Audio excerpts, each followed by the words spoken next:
حجاج بن یوسف کا ایک بچے کے درمیان میں مکالمہ چل رہا تھا، باہمی گفت و شنید۔ حجاج نے کہا کہ جنت کی نہریں اور ان کی تعداد بتاؤ۔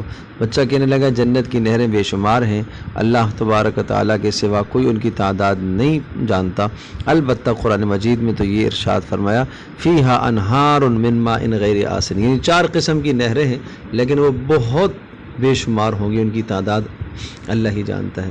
انہار من ماء غیر آسن، تو ایسے پانی کی نہریں جو خراب ہونے والا نہیں ہے، وَأَنْهَارٌ مِّن لَبَنٍ لَمْ يَتَغَيَّرْ طَعْمُهُ، اور اسی طرح سے ایسا دودھ کہ جس کا ذائقہ خراب نہ ہو، وَأَنْهَارٌ مِّن خَمْرٍ لَذَّةٍ لِلشَّارِبِينَ، اور ایسی شراب کہ جو پینے والوں کے لیے لذت کا ذریعہ ہو، وَأَنْهَارٌ مِّن عَسَلٍ مُصَفًّى، اور شہد کی نہریں، صاف ستھرا شہد۔ یہ 4 نہریں ہر شخص کو دی جائیں گی، اور یہ ساری ایک جگہ بہہ رہی ہوں گی اور آپس میں خلط ملط نہیں ہوں گی۔ مطلب یہ ہوا کہ زمین کی سطح کے اوپر چل رہی ہوں گی، اور ہر ایک نہر ہر اپنے مادے کے اعتبار سے دوسرے سے جدا ہوگی۔ کسی کی چیز یعنی پانی شراب میں اور شراب پانی میں یا دودھ میں خلط ملط نہیں ہوں گے۔ اور اس نے کہا کہ اس کی مثال ہے کہ انسان کے جسم میں اس کا سر ہے، اور اس کی آنکھ کا پانی نمکین ہے، اور کان کا پانی کڑوا ہے، اور منہ کا پانی تھوک یعنی میٹھا ہے، یعنی ایک ہی جگہ سے یہ ساری چیزیں آ رہی ہیں لیکن آپس میں کوئی خلط ملط نہیں ہوتے۔ حجاج بن یوسف نے کہا وہ کیا چیز ہے جو سال میں ایک مرتبہ مسلمان پر واجب ہوتی ہے؟ بچے نے کہا رمضان کے روزے۔ حجاج نے کہا وہ کیا چیز ہے جو عمر بھر میں ایک مرتبہ واجب ہوتی ہے؟ تو بچے نے کہا حج بیت اللہ، جو صاحب استطاعت ہو اس پر یہ زندگی میں ایک مرتبہ واجب ہوتا ہے۔ معاشرتی زندگی کے اصول، ہمسایوں اور پڑوسیوں کے حقوق۔ انسان کا اپنے ماں باپ، اولاد اور قریبی رشتہ داروں کے علاوہ ایک مستقل واسطہ اور تعلق ہمسایوں اور پڑوسیوں سے بھی ہوتا ہے۔ رسول پاک صلی اللہ علیہ وسلم نے اپنی تعلیمات میں پڑوسیوں اور ہمسایوں سے متعلق حسن سلوک پر اس قدر زور دیا ہے کہ ایک حدیث میں آپ صلی اللہ علیہ وسلم نے ارشاد فرمایا جس کا مفہوم یہ ہے کہ جبریل مجھے پڑوسیوں کے حقوق کے بارے میں مسلسل وصیت کرتے رہے، یہاں تک کہ مجھے خیال ہونے لگا کہ پڑوسیوں کو میراث میں کہیں شریک نہ ٹھہرایا جائے۔ اور ایک اور حدیث میں ارشاد فرمایا کہ وہ شخص جنت میں نہ جا سکے گا جس کی شرارتوں سے اس کے پڑوسی محفوظ نہ ہو۔ آج کل اس معاشرے میں جس میں ہم رہتے ہیں، ہمارے مکانات ایک دوسرے کے مکانات سے بالکل متصل ہیں، صرف ایک دیوار کا فاصلہ ہے، تو یہاں پڑوسیوں کے حقوق کی اہمیت اور بھی بڑھ جاتی ہے۔ ذیل میں پڑوسی کی حقوق کی کچھ ذکر کیے جاتے ہیں، یہ بھی ایک حدیث ہی کا حصہ ہے۔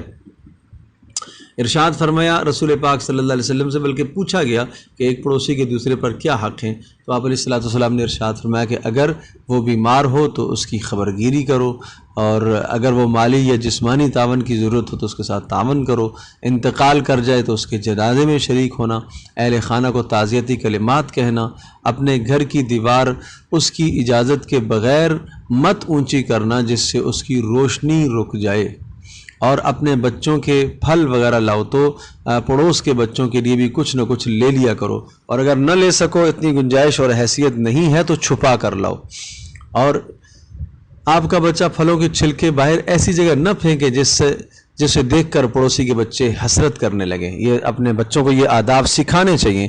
آپ کے بچہ جب اسکول میں جاتا ہے اور وہ کیا کیا چیزیں لے کے جاتا ہے، آپ صاحب حیثیت ہیں، آپ کے پاس گنجائش ہے، لیکن آپ اس بات کا خیال رکھا کریں کہ اس بچے کے کلاس کے اندر پڑھنے والے باقی جو 30 40 50 بچے ہوں گے، کیا وہ سارے اس حیثیت کے مالک ہیں کہ اتنا سامان اور اتنا روزانہ کا لنچ اچھے سے اچھا اور بہتر سے بہتر اپنے پاس جیب میں پیسہ اور مال لے کے جاتا ہے؟ تو کیا دوسرے بچے جب اس کی یہ کیفیت دیکھتے ہیں تو ان کے دل میں کوئی حسرت تو نہیں پیدا ہوتی؟